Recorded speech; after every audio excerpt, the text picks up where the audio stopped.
Hey everybody, it's Lon Seib, and it's time for another unboxing. I just got in the iPhone Pro 12, and I'm upgrading from my iPhone Pro 11. And I wasn't really planning on buying a new phone, but I figured, you know what, it would be interesting to review this new device. And we're going to unbox it now, and I'll have a full review up a little bit later, because I do need to spend some time learning about the device, taking pictures, and also driving around looking for 5G hotspots that I can connect to see how the 5G works on it. Now, I do want to let you know, in the interest of full disclosure, that I paid for this with my own funds. All the opinions you're about to hear are my own. No one is paying for this unboxing, nor is anyone reviewing it or approving it before it gets uploaded. So here we go. This is the phone. Ooh, it is pretty though. So you got a nice stainless, I think this is stainless steel here on the side. It looks really, really nice. So let's undo the front screen protector.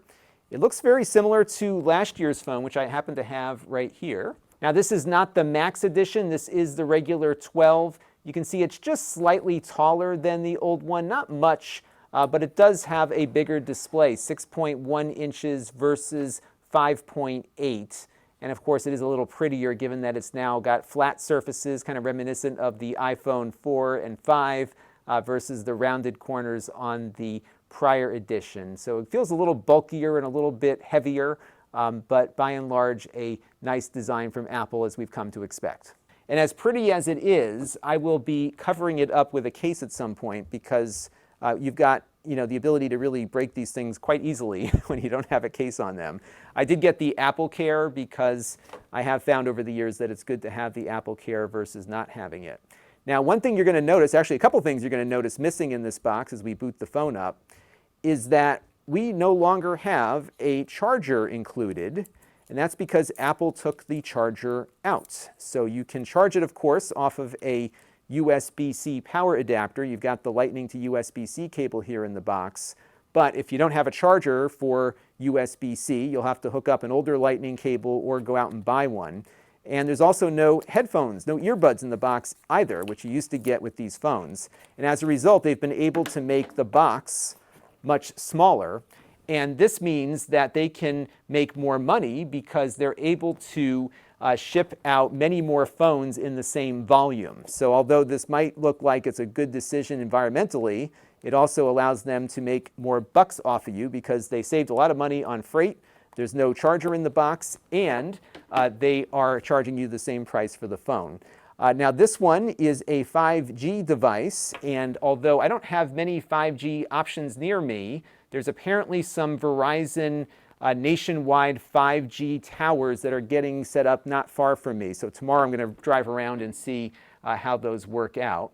And what I'm going to do now is get the phone booted up, and I'm going to swap in my SIM card from the old phone to get it activated on my service, and we'll have a full review coming up very shortly on it.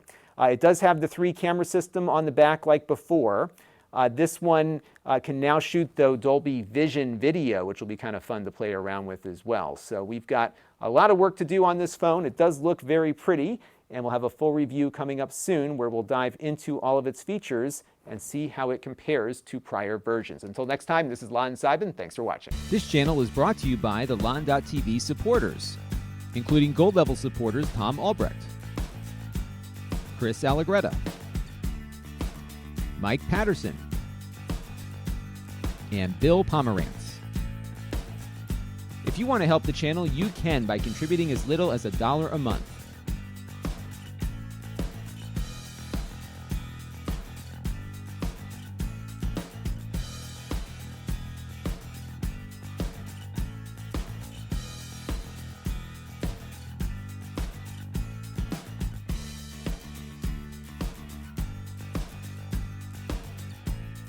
Head over to lon.tv/support to learn more.